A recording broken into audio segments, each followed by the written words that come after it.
Welcome back to my YouTube channel. അപ്പോൾ ഞാൻ ഇന്ന് നിങ്ങളെ പരിചയപ്പെടുത്താൻ പോകുന്നത് എൻ്റെ വീട്ടിലുള്ള ഒരു എക്കോസിസ്റ്റമാണ്. അപ്പം ആദ്യം തന്നെ ഒരു പോണ്ടാണ്. ഇതിൻ്റെ അകത്ത് കോഴിക്കാർപ്പും കുറച്ച് ഗപ്പി ഉണ്ടായിരുന്നു. ഇപ്പോൾ നമ്മളെല്ലാ ഗപ്പിയും പിടിച്ച് മാറ്റി. കാരണം എന്താണെന്ന് വെച്ചാൽ ഇപ്പോൾ കോഴിക്കാർപ്പ് ബ്രീഡാകുന്നുണ്ട്. ഇനി ഞാൻ അടുത്ത് പരിചയപ്പെടുത്തി തരാൻ പോകുന്നത് പുതിനച്ചെടിയാണ്. നല്ല ഭംഗിയാണ് ഈ പുതിനച്ചെടിയെ കാണാൻ. പിന്നെ ഒരു വള്ളിച്ചെടിയാണ് കേട്ടോ ഇവിടെ ഉള്ളത്. ഇതാണ് നമ്മളെ ഡാൻസിങ് ഓർക്കിഡ് പൂവ്. ഇത് നമ്മളെ കാക്കപ്പൂവാണ്. ഇത് നമ്മളെ സ്വന്തം തെറ്റിപ്പൂവും. പിന്നെ ഇത് നമ്മളെ മാങ്ങാനാറിപ്പൂവും. ഇത് നമ്മളെ ജമന്തി വാട്ടോ. ഇത് റോസയാണ്. പിന്നെ ഇത് സീനിയ.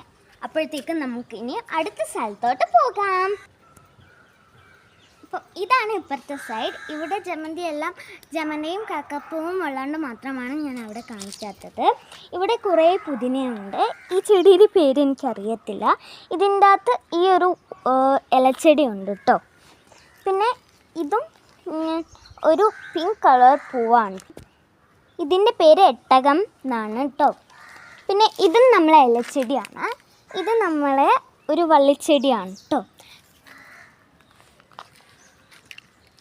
അപ്പോഴത്തേക്കും ഇന്നത്തെ വീഡിയോ നിങ്ങൾക്ക് എല്ലാവർക്കും ഇഷ്ടപ്പെട്ടെങ്കിൽ ലൈക്ക് ചെയ്യുക, ഷെയർ ചെയ്യുക, സബ്സ്ക്രൈബ് ചെയ്യുക. ഇനി പുതിയ ഗാർഡൻ വീഡിയോ ആയിട്ട് ഞാൻ എപ്പോഴും വരുന്നതാണ്. ബൈ.